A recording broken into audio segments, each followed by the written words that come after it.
Hey, book lovers. My name is Em, and I want to talk about books. And cats.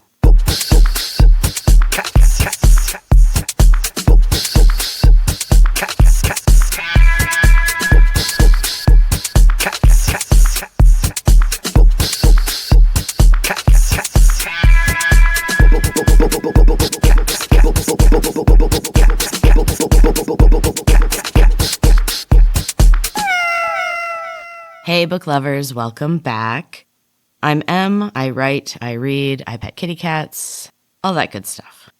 This week has been a heavy writing week for me, which is pretty exciting. I feel like this summer has been a really good one for writing. I haven't really done any summer things. This is the first summer in so many years that I have had a steady job during the summer. Up until now, I was always kind of focused on creating fun for my kids or like running a camp here and there. But now my kids are almost grown and they're off doing their own thing. I've got a job.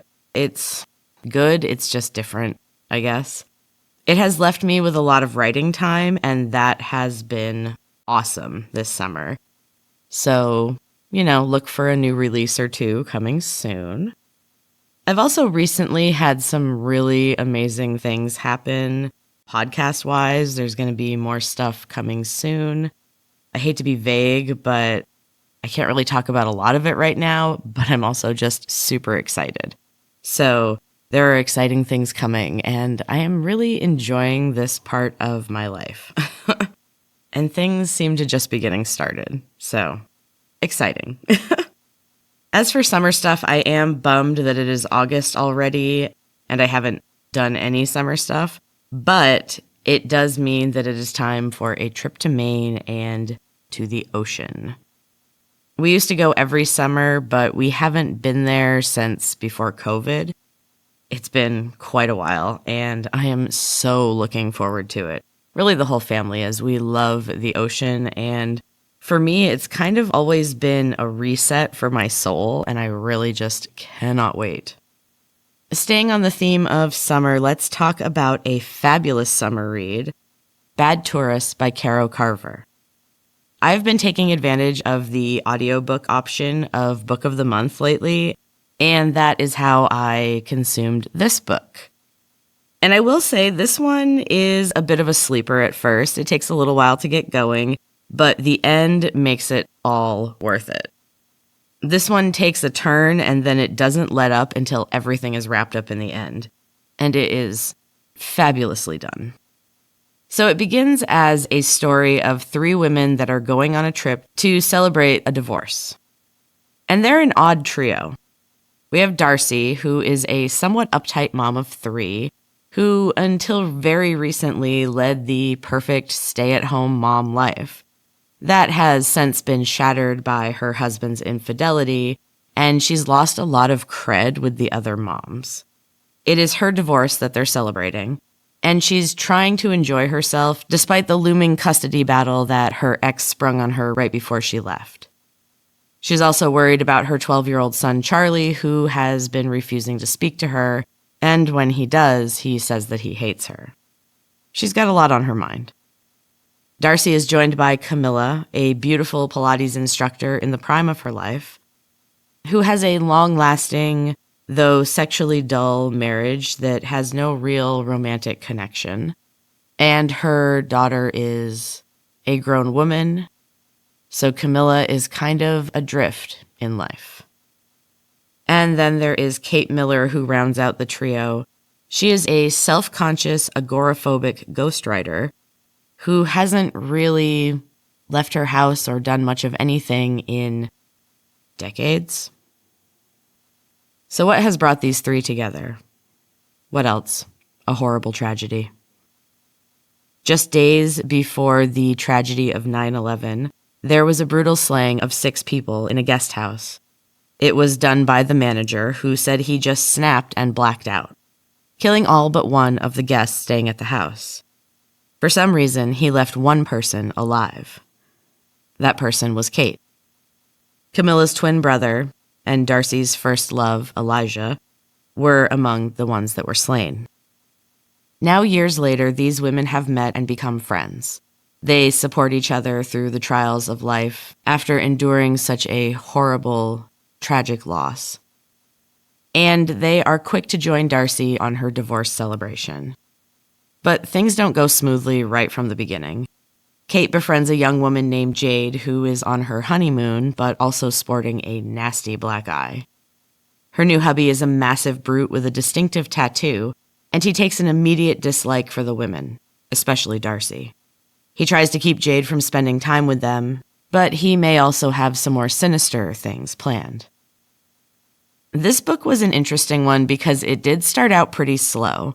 There are a lot of pieces that had to be put into place and people that had to be introduced. And it does get confusing at one point, to the point where I did find myself frustrated. And this might be because I was listening to it. If I was reading, I could kind of skim through it a little faster. But when you're listening, you're really in that heightened moment of the story. I do think it kind of adds to it, but I also did find it a little frustrating. But the complexity kind of works itself out. And once things get rolling, they do not stop until everything is revealed. And this one was a delicious reveal, let me tell you. The ending is super satisfying. Everyone gets what they should in the end. And I don't think that's really a spoiler because right up until the end, you are going to have no idea who deserves what. I was super psyched at the end of this one. I love a good ending and I love a well-crafted book, and this one was just fantastic. I really enjoyed the characters. They were well-developed and really layered. That is something that I definitely struggle with in my own writing. I feel like I tend to get too linear with stories or characters, which works okay for short stories, which is what I've been writing lately. But it's not so great for longer works, and I've got a couple of those I'm trying to work through right now, too. Lots of projects. Now I want to talk about a word that is just delightful and also a bit weird. Just like me. So, my family knows to always show me cool and interesting word things that they find. This week's fun fact comes from my youngest son, Max. He discovered that the word coolth is actually a real word. That is Coolth. It doesn't look like a real word, but it is. It's a noun, and there are actually two definitions. There's the more formal, official one, and then there's an informal one. The official one is a pleasantly low temperature. The coolth of the evening is an example. And the informal is articles, activities, or people that are perceived as fashionable. The pinnacle of 1960s coolth, which I kind of love that. I really love cool words, and it makes me happy that my family understands my nerdiness. And now moving on to more word stuff, it is time for the quote of the week. This week's quote is from Maya Angelou. Need I say more? She's one of the best. The quote is, "Today is a beautiful day. I've never seen this one before." And this is my new morning mantra, I think. I adore this quote. I really do try to find joy and beauty in every day. And I'm not saying that it is easy or that it even happens all the time. I'm just trying.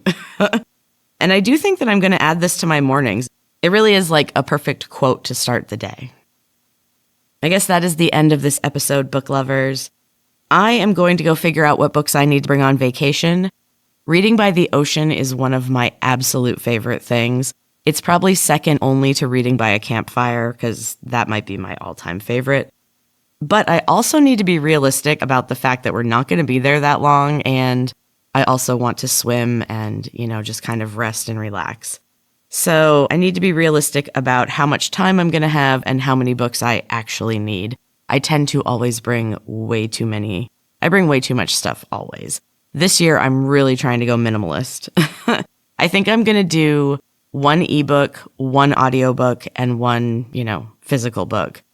That way I do have options, but only one of them is actually taking up any space. And I think that's plenty. Way more than enough, honestly. because mostly I am going to go relax and soak up some salty ocean air. It is really just my ultimate self-care. I need to live by the ocean someday, for real. It is like the one thing that Vermont lacks for me.